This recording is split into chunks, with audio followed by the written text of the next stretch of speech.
El espíritu y los principios de la Orden Unida. Por el Elder Lorenzo Snow. Discurso pronunciado en la conferencia de la Estaca Weber, en el Tabernáculo de Ogden, el 19 de octubre de 1879.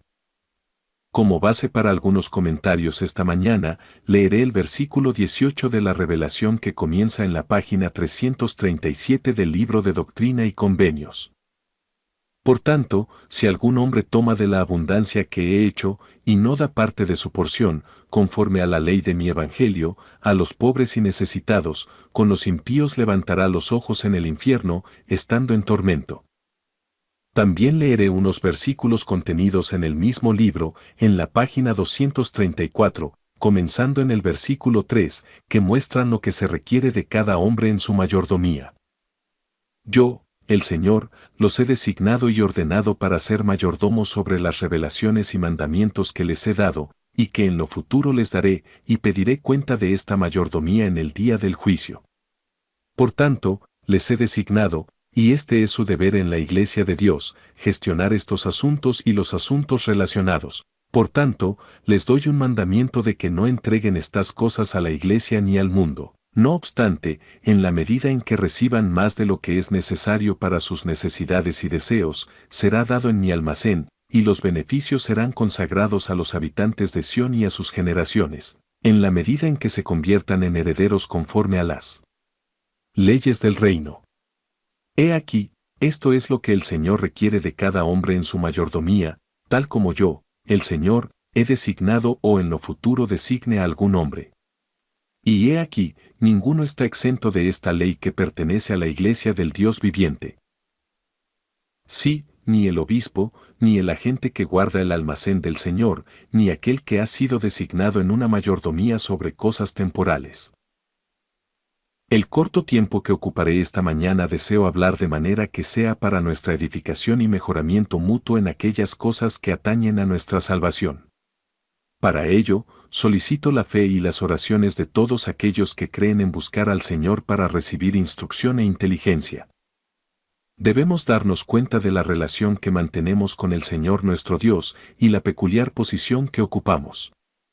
Para cumplir adecuadamente con las obligaciones que nos incumben, necesitamos ayuda sobrenatural.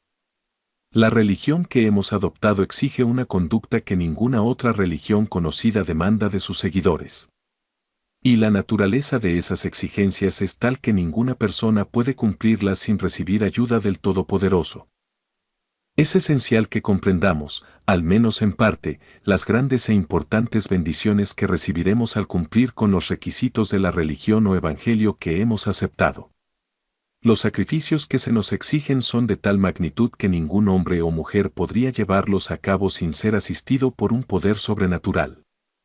El Señor, al plantear estas condiciones, nunca tuvo la intención de que su pueblo las cumpliera sin su ayuda divina, la cual no es profesada por ninguna otra clase de personas religiosas.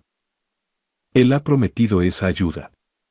Las demandas que se nos hacen son de una naturaleza peculiar, y como mencioné antes, ningún hombre ni mujer podría cumplirlas sin ser iluminado y sostenido por el poder del Todopoderoso. La religión que hemos recibido no es una quimera. No es algo ideado por la astucia del hombre, sino que ha sido revelado por el Todopoderoso. Es un hecho, algo que realmente existe, tangible, y que puede ser comprendido por las mentes de los santos de los últimos días. Es algo que se puede entender directamente y que se puede comprender completamente, de manera que no debería haber duda en la mente de ningún santo de los últimos días, respecto a la naturaleza y el carácter del resultado final al cumplir con las demandas del Evangelio que hemos recibido. Sin embargo, esas demandas son de tal magnitud que podrían resultar casi abrumadoras para aquellos cuyas mentes estén oscurecidas y carezcan de luz, o entendimiento sobre el resultado que se espera alcanzar si los santos de los últimos días permanecen fieles a los principios que han adoptado. Estas exigencias no son únicas en la historia del pueblo de Dios. Han sido requeridas en todas las épocas y periodos en los que Dios ha llamado a un pueblo para que le sirva y reciba sus leyes. Fueron requeridas en los días de Israel, al principio de esa nación. Fueron exigidas de Abraham, Isaac y Jacob, de Moisés y del pueblo que él sacó de la esclavitud en Egipto. fueron demandadas por todos los profetas, desde los días de Adán hasta el presente, y por los apóstoles que recibieron su comisión mediante la imposición de manos de Jesucristo, el Hijo del Dios viviente. También fueron exigidas a los seguidores de la religión que los apóstoles proclamaron y enseñaron en su tiempo. Ningún hombre, ni conjunto de hombres, ni grupo de personas, desde los días de Adán hasta el presente, ha podido cumplir con estos requisitos, excepto el pueblo de Dios, al ser dotado con poder de lo alto, un poder que solo procede del Señor nuestro Dios. Sería una insensatez esperar que los santos de los últimos días, en la actualidad, cumplan con la ley celestial, la ley que procede de Dios y sus designios de elevar al pueblo a su presencia, sin ser sostenidos por un poder sobrenatural. El Evangelio promete este poder. Promete el don del Espíritu Santo, divino en su naturaleza, y que no es disfrutado por ninguna otra persona. Como nos enseñó el Salvador, este don nos guiará a toda verdad, inspirará a quienes lo reciban y les otorgará un conocimiento de Jesús, del Padre y de las cosas que pertenecen al mundo celestial. Este don debe inspirar a los creyentes con un conocimiento tanto de lo que está por venir como de lo que ha pasado. Además, debe capacitarlos para disfrutar de dones sobrenaturales, el don de lenguas, de profecía, y el poder de imponer las manos sobre los enfermos para que sean sanados. Aquellos que aceptaron este Evangelio fueron prometidos estos poderes y dones sobrenaturales, así como un conocimiento personal de la verdad, para que no dependieran de ningún hombre o conjunto de hombres respecto a la veracidad de la religión que habían recibido. Más bien, recibirían un testimonio del Padre de que esta religión procedía de Él, que el Evangelio era de su origen y que sus siervos tenían el derecho y la autoridad para administrar las ordenanzas. Así ningún viento de doctrina los sacudiría ni los apartaría del camino en el que estaban caminando. De este modo, estarían preparados para la gloria que habría de revelarse y serían hechos partícipes de ella, capaces de soportar cualquier prueba o aflicción que Dios considerara necesario imponerles para prepararlos más completamente para la gloria celestial. Así no caminarían en tinieblas, sino en la luz y el poder de Dios, siendo elevados por encima de las cosas del mundo y superiores a las circunstancias que los rodearan. De esta manera, podrían caminar con independencia bajo la influencia del mundo celestial, a la vista de Dios y del cielo, como hombres libres, siguiendo el camino señalado por el Espíritu Santo. Ese camino los conduciría hacia el conocimiento y el poder, preparándolos para recibir la gloria que Dios tiene reservada para ellos y para ocupar la posición exaltada a la que Él desea elevarlos. Con base en esto, Jesús le dijo al joven que se le acercó y deseaba saber qué debía hacer para heredar la vida eterna: guarda los mandamientos. El joven respondió que había guardado esos mandamientos desde su juventud. El Salvador, al mirarlo, vio que aún le faltaba algo. Aunque el joven había cumplido con la ley moral, la ley dada a Moisés, y por ello Jesús lo amaba, también vio que algo más le faltaba. Este joven era rico y tenía influencia en el mundo debido a su considerable fortuna. Jesús sabía que, antes de poder elevarlo, o elevar a cualquier otro hombre al mundo celestial, era necesario que fuera sumiso en todas las cosas y considerara la obediencia a la ley celestial como algo de suma importancia. Jesús comprendía lo que se requería de cada hombre para obtener una corona celestial, que nada debía ser considerado más valioso que la obediencia a los requisitos del cielo. Vio en este joven una inclinación a aferrarse a algo que no estaba en armonía con la ley del reino celestial. Quizás notó en él una disposición a adherirse a algo perjudicial, lo cual dificultaría o incluso haría imposible cumplir con todas las demandas del Evangelio. Por lo tanto, le dijo que debía ir, vender todo lo que tenía, darlo a los pobres y seguirlo. Este mandamiento entristeció al joven. Consideraba las riquezas como el gran objetivo de su vida, lo que le otorgaba influencia en el mundo, le brindaba las bendiciones y placeres de la vida, y lo elevaba a posiciones de prestigio en la sociedad. No podía concebir la idea de que una persona pudiera asegurar tales bendiciones y privilegios sin depender de su riqueza. Pero el Evangelio, por su naturaleza, provee todo lo necesario para satisfacer las necesidades y deseos del hombre, garantizándole felicidad sin necesidad de riquezas. El Señor deseaba que el joven renunciara a estas ideas y las desalojara de su mente y corazón, para que pudiera servirle completamente y con sinceridad en todas las cosas. Jesús quería que este hombre se dedicara plenamente a su servicio, comprometido de todo corazón con su obra, siguiendo los dictados del Espíritu Santo y preparándose para la gloria celestial. Sin embargo, el joven no estaba dispuesto a hacer este sacrificio, pues lo consideraba demasiado grande. Entonces, el Salvador dijo: «Cuán difícilmente entrarán en el reino de Dios los que tienen riquezas. Es más fácil que un camello pase por el ojo de una aguja que un rico entre en el reino de Dios». Los discípulos se asombraron sobremanera y se preguntaron: «¿Quién, pues, podrá salvarse?». Pensaban que ningún hombre rico podría salvarse en el reino de Dios. Esa era la impresión que les habían dejado las palabras del Salvador.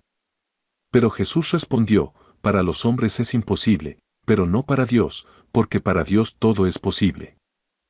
Ahora bien, queremos entender cómo es esto posible. He leído en el libro de Doctrina y Convenios las revelaciones que se han dado en estos días a los santos de los últimos días, las cuales establecen los requisitos de Dios en relación con los asuntos temporales. Hay declaraciones bastante claras, como la que leí en la página 337, si algún hombre toma de la abundancia que he hecho y no da parte de su porción, conforme a la ley de mi evangelio, levantará sus ojos en el infierno, estando en tormento. Este es un lenguaje directo que, quizás, parece severo. Cuando el Señor reveló su evangelio en estos últimos tiempos, comenzó a enseñar al pueblo lo que se requería de ellos en sus asuntos temporales, tal como enseñó al joven rico y a muchos otros, así como enseñó a los apóstoles y a aquellos que recibieron el evangelio bajo su administración. Probablemente, el mayor desafío que el Señor ha enfrentado con su pueblo en cualquier época ha sido en relación con sus asuntos temporales, particularmente los financieros. Los santos de los últimos días, hoy en día están muy unidos en cuanto a los principios y doctrinas espirituales. Vemos las cosas de manera similar en lo que respecta a la parte doctrinal de la religión que hemos adoptado. Sin embargo, cuando se trata de nuestras posesiones temporales y nuestra conducta en relación con ellas, parece que estamos un poco confundidos sobre lo que está bien y lo que está mal, y tendemos, en mayor o menor medida, a seguir nuestro propio camino en estos asuntos.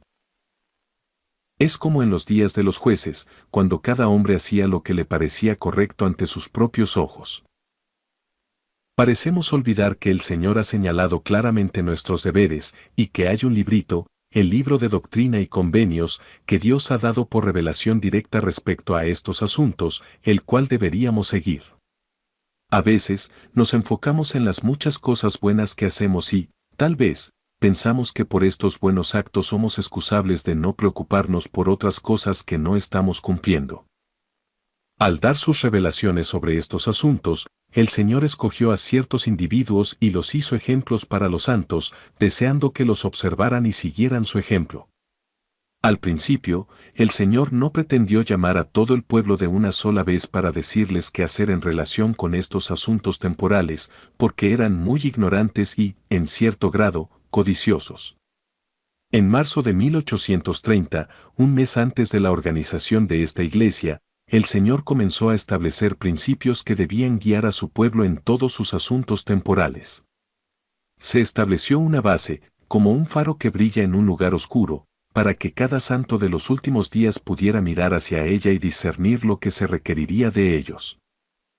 La primera revelación que recuerdo en cuanto a las obligaciones temporales de los santos, o lo que se exigiría de ellos, fue dada a Martin Harris. La encontrarán en la página 111 del libro de Doctrina y Convenios. Martin Harris era un hombre que poseía una considerable riqueza, o al menos estaba bien económicamente. El Señor le dio una revelación sobre los asuntos temporales, al igual que Jesús le dio al joven rico. El Señor le dijo a Martin Harris: imparte una porción de tus bienes, sí, incluso parte de tus tierras, y todo excepto el sustento de tu familia. Esta revelación se aplicaba específicamente a Martin Harris y no a todos, pero servía como un ejemplo para los santos de los últimos días. Sin embargo, en la página 161 del Libro de Doctrina y Convenios hay un mandamiento general en relación con la ley divina dado en esa revelación. Se aplica a todos, de la misma manera que el mandamiento no mentirás es aplicable a todo santo de los últimos días. Aquí está el mandamiento, en el versículo 55, y si obtienes más de lo que es necesario para tu sustento, lo darás en mi almacén, para que todas las cosas se hagan conforme a lo que he dicho. En relación con este tema, encontramos en la página 233 que el Señor convocó a 6 de sus élderes, les dio mandamientos y revelaciones, y les asignó una mayordomía, he aquí, y escuchad, oh habitantes de Sión, y todo el pueblo de mi iglesia. Ahora, esto es bastante amplio, todo el pueblo de mi iglesia. El Señor estaba a punto de decir algo que concernía a todos los santos, donde quiera que estuvieran, ya fuera en Nueva York, Ohio, Missouri, Indiana o cualquier otra parte del mundo. Escuchad, oh habitantes de Sión, y todo el pueblo de mi iglesia, que está lejos. Este asunto concernía a todos los santos de los últimos días, y el Señor lo consideraba de suma importancia para todos los que fueran dignos de ser llamados con ese nombre. Quería que todos los habitantes de Sión prestaran especial atención a lo que iba a decir a estos 6 de sus élderes. Esto concernía a todos. De hecho, el Señor tomó a estos 6 élderes y los convirtió en un ejemplo para todos los santos. La revelación continúa. Escuchad la palabra del Señor que doy a mi siervo José Smith, hijo, y a mi siervo Martin Harris, y también a mi siervo Oliver Cowdery, y también a mi siervo John Whitmer, y también a mi siervo Sidney Rigdon, y también a mi siervo William W. Phelps, a manera de mandamiento para ellos. Yo, el Señor, los he designado y ordenado para ser mayordomos sobre las revelaciones y mandamientos que les he dado, y que en lo futuro les daré. Esto era un asunto de gran importancia, especialmente para estos 6 élderes, ser designados mayordomos sobre aquellas cosas de las que derivarían grandes beneficios temporales. Tal vez algunas personas pudieran sentir celos, o tal vez lo sintieron en ese momento, pensando que tenían razones para estar celosas de que el Señor otorgara tan grandes ventajas a estos élderes, ventajas que podrían ser usadas en perjuicio del pueblo de Dios. Pero descubriremos que estos asuntos estaban estrictamente vigilados por el Señor, así como cualquier hombre que fuera designado mayordomo en el reino de Dios sería controlado. Y pediré cuenta de esta mayordomía en el día del juicio. Ahora bien, tal vez no comparto la opinión de algunos sobre la orden unida, que todos deberían reunirse y colocar todos sus bienes en un solo lugar y luego ir a tomar de ese conjunto lo que quisieran, o que un hombre que no entiende los asuntos temporales en absoluto debería ser designado mayordomo sobre asuntos de gran alcance. Creo que hay un orden en estas cosas, un orden agradable y armonioso, y que el Señor ha organizado todo de tal manera que, cuando las personas lo entienden adecuadamente, se sienten satisfechas y lo valoran. Es porque no comprendemos los requisitos de Dios que nos sentimos insatisfechos. Dios organiza estos asuntos de tal manera que tienden a la exaltación de cada santo de los últimos días que está dispuesto a honrarlos. Es nuestra ignorancia la que nos lleva a estar descontentos con los requisitos del Señor. Creo en la independencia de los hombres y mujeres. Creo que los hombres y mujeres están hechos a imagen de Dios, poseen la divinidad en su naturaleza y carácter, y su organización espiritual contiene las cualidades y atributos de Dios. Cada individuo tiene en sí un principio divino. Está destinado a que el hombre actúe como Dios, que no sea obligado ni controlado en todo, sino que tenga independencia, libre albedrío, y el poder de expandirse y actuar de acuerdo con el principio de divinidad que reside en él. Debe actuar según el poder, la inteligencia y la iluminación de Dios que posee, y no como un esclavo en estos asuntos. La ley de Dios debe emanar de él, y la constitución del Altísimo debe estar en su corazón, para que actúe conforme a ello. Como ha dicho el Señor, escribiré mi ley en sus corazones. En cuanto a la ley del diezmo, hay algo en ella que no tiene la misma naturaleza ni el mismo carácter que la ley de la orden unida. Se añadió porque el pueblo no estaba dispuesto a cumplir con esta noble y elevada ley celestial, mediante la cual podían actuar de acuerdo con la luz que estaba en ellos y con el poder del Todopoderoso, por el cual debían ser inspirados. Leo.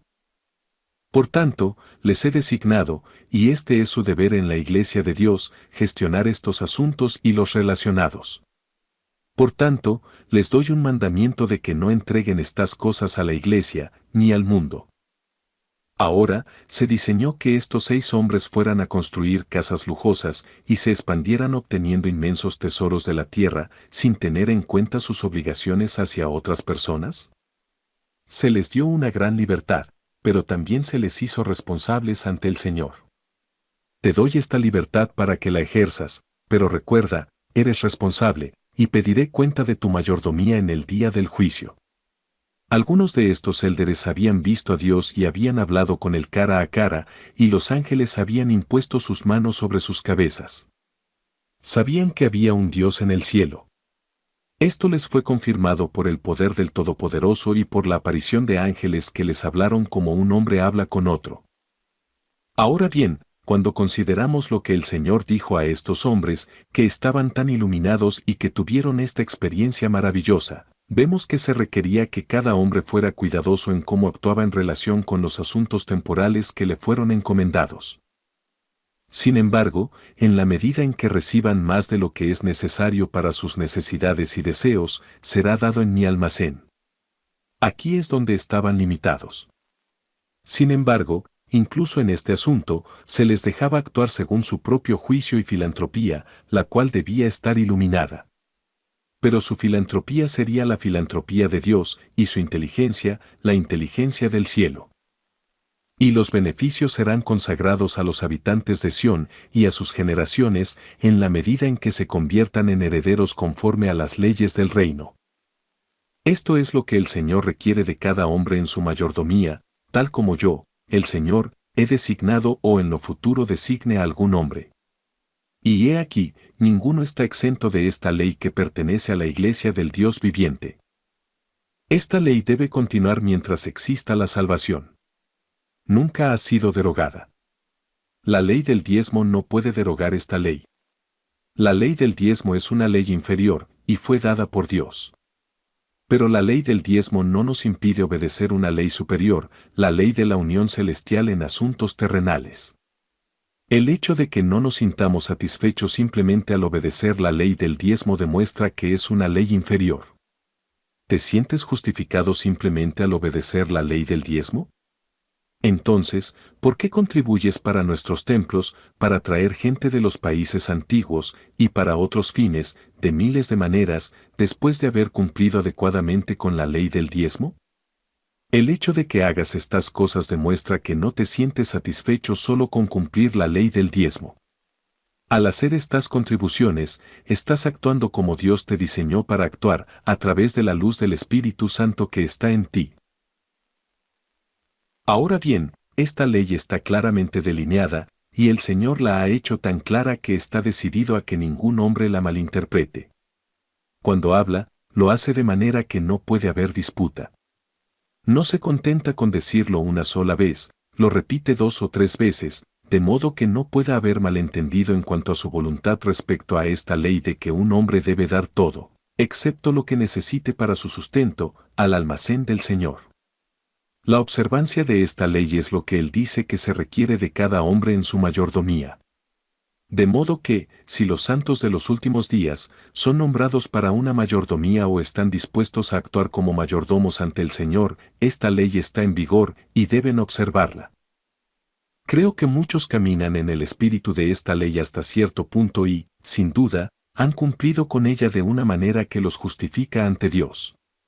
Sin embargo, algunos quizás no han prestado atención alguna a ella.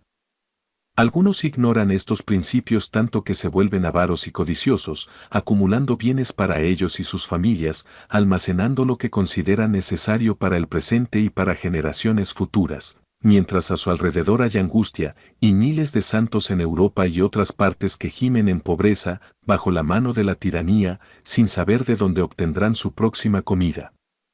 Aún así, hay hombres entre nosotros que se llaman a sí mismos santos de los últimos días, pero que no imparten de sus bienes según la ley del Evangelio. Digo que Dios está disgustado con tal avaricia, y nunca prosperará a los santos de los últimos días que sean culpables de tal conducta miserable.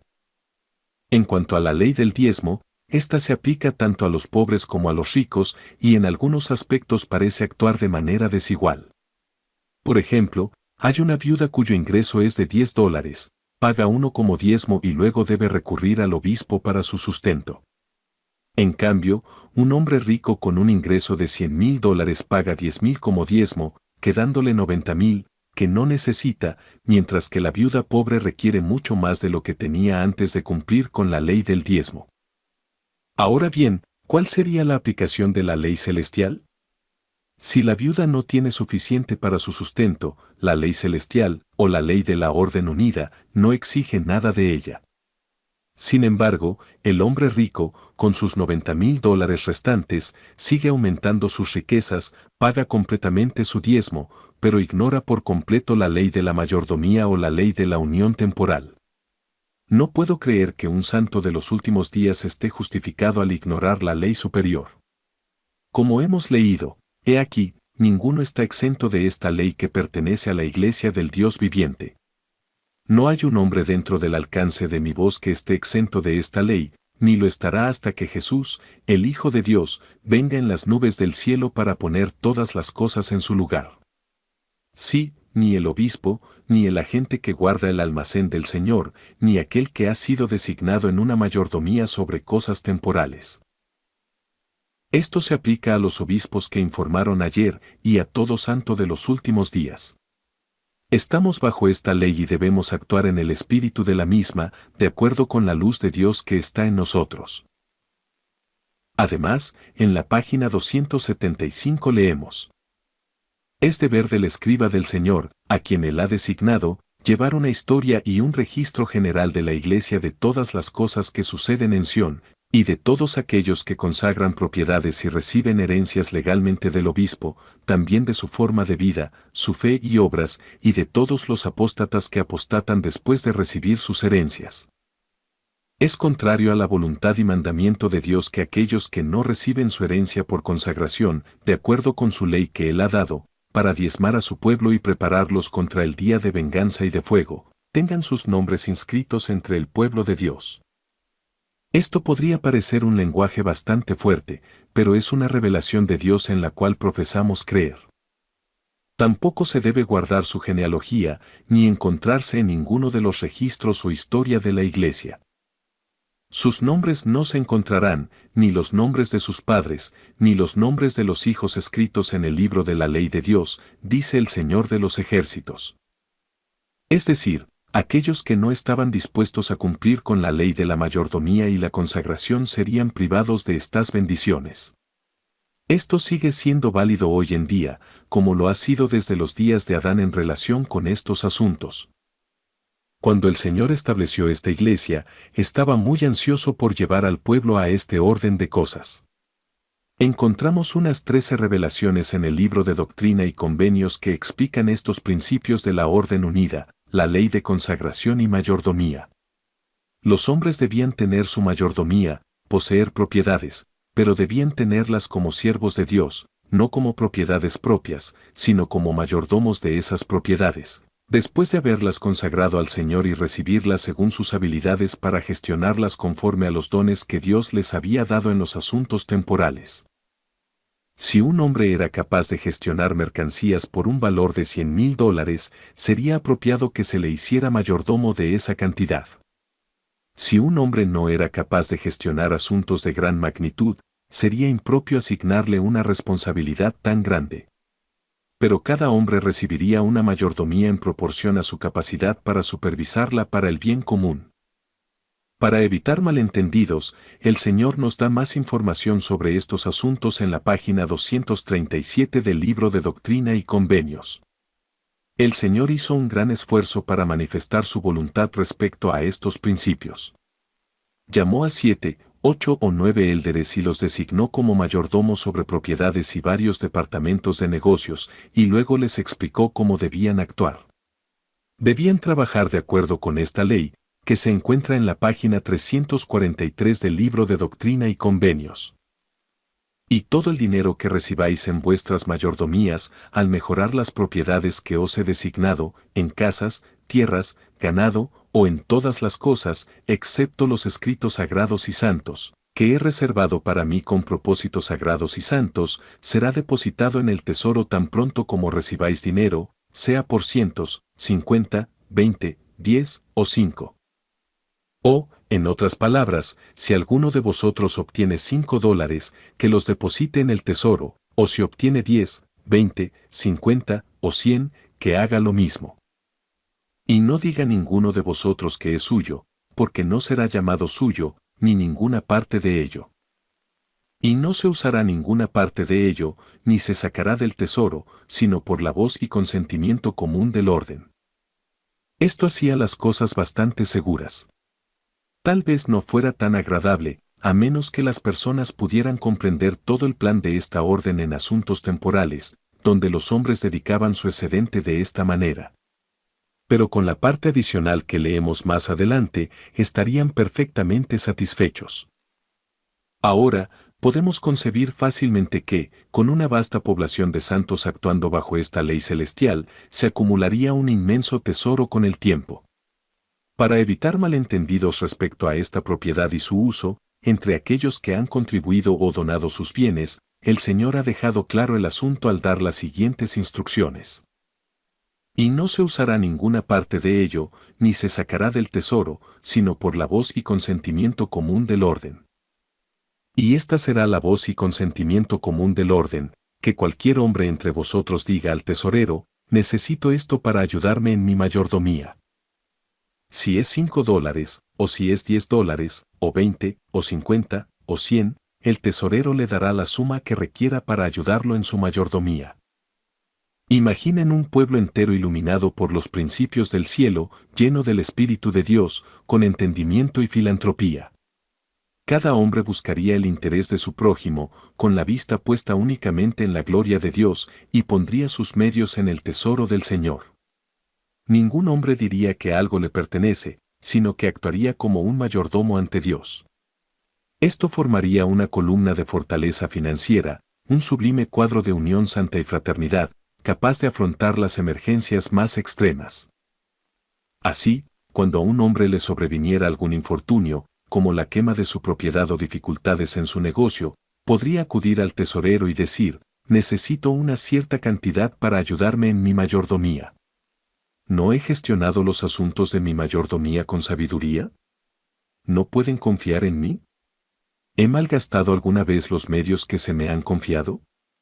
Si no es así, por favor, denme los medios necesarios para continuar mi mayordomía o para construir una industria que beneficie a todos. Se le otorgaría la ayuda porque se confiaría en su conducta pasada y su gestión prudente. Tiene derecho a ejercer sus talentos según la luz del Espíritu que está en él, entendiendo plenamente sus circunstancias y gobernándose conforme a sus responsabilidades. Si los santos actuaran todos de acuerdo con el espíritu de estas revelaciones, ¿qué comunidad tan feliz seríamos? Todos estaríamos seguros y ningún hombre tendría que preocuparse por cómo sostener a su familia, ni temer que debieran mendigar o acudir al obispo para pedir ayuda, lo cual quizás sería solo un grado mejor. Habría una unión similar a la de Enoc y su pueblo, cuando fueron llevados al mundo celestial, una unión que agradaría al Todopoderoso y estaría en armonía con los principios del reino celestial. Pero, ¿cómo es nuestra situación actual en Ogden y otros lugares? Desconfiamos unos de otros. Cada hombre siente que no tiene seguridad en su prójimo en tiempos de infortunio. Desconfiamos de nuestros vecinos porque no buscan el bienestar mutuo. Cada hombre está más enfocado en cómo puede beneficiarse a sí mismo. Esto sucede en gran medida entre los santos de los últimos días.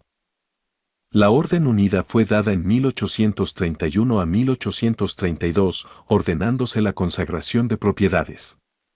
El obispo Partridge, al observar algunos malentendidos, escribió a José Smith para obtener una explicación sobre el tema. En respuesta, José le dijo que en los asuntos de consagración se debía dejar al juicio del consagrador decidir cuánto dar y cuánto retener para el sustento de su familia, y no exclusivamente al obispo, ya que eso le otorgaría al obispo más poder del que posee un rey.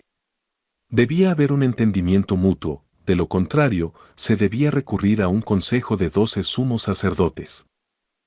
¿Dónde está el santo de los últimos días que no puede ver la generosidad en esto y estar dispuesto a someterse a este tribunal? Yo estaría dispuesto a someterme al sumo consejo de esta estaca de Sión o de cualquier otra, y decir, aquí está mi propiedad, díganme cuánto debo retener para mis esposas e hijos, y cuánto debe ir al fondo común de la iglesia. Sin embargo, creo que mi obispo y yo podríamos resolver el asunto de inmediato. José dijo en esa explicación, no es necesario que se descienda a los detalles en cuanto a estos asuntos. Veo que estoy ocupando más tiempo del que pretendía. Hay muchas cosas que deberían decirse en relación con estos temas. El tiempo ha llegado para que los santos de los últimos días se despierten. Estas leyes fueron dadas para gobernar a los santos.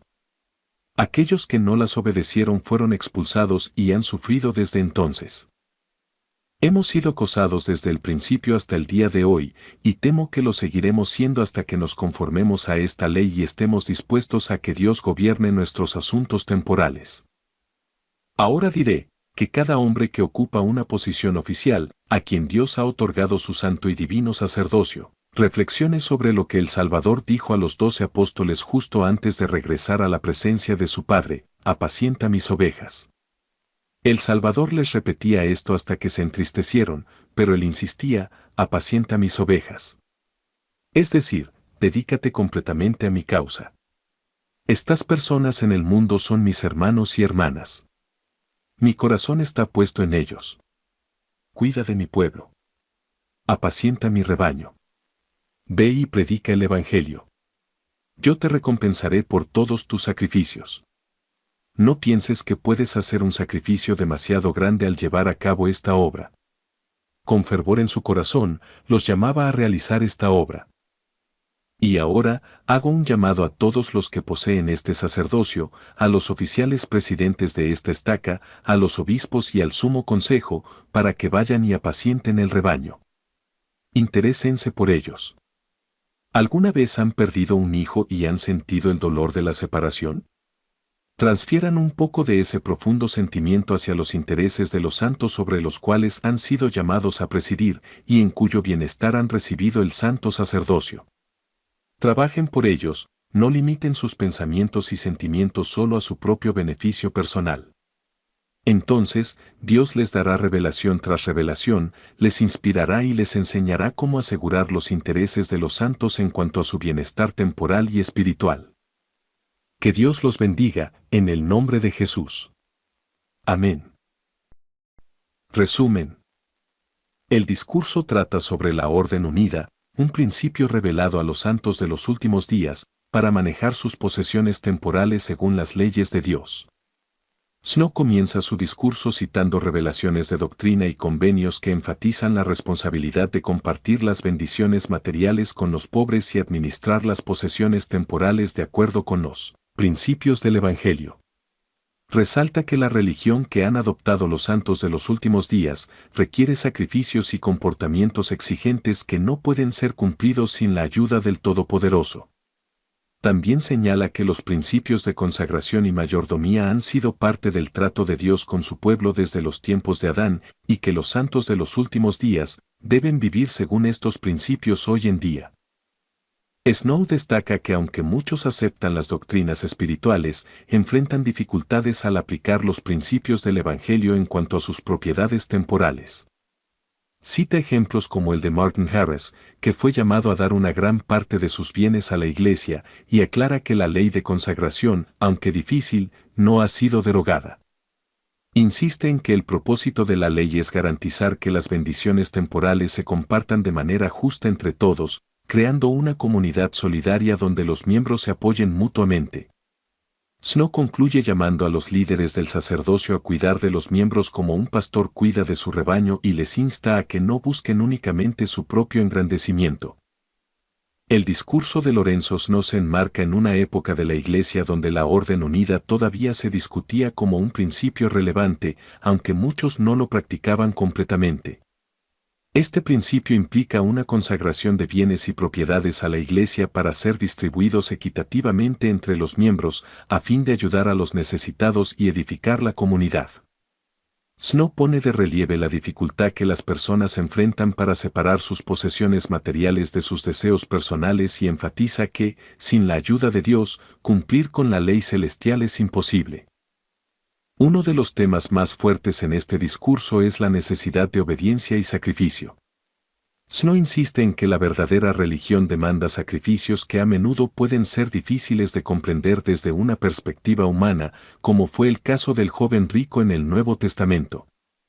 Esta historia se usa como un paralelismo para ilustrar que las riquezas pueden ser un obstáculo para alcanzar la salvación si no se administran según los principios del Evangelio. Otro punto importante es la diferencia entre la ley del diezmo y la orden unida.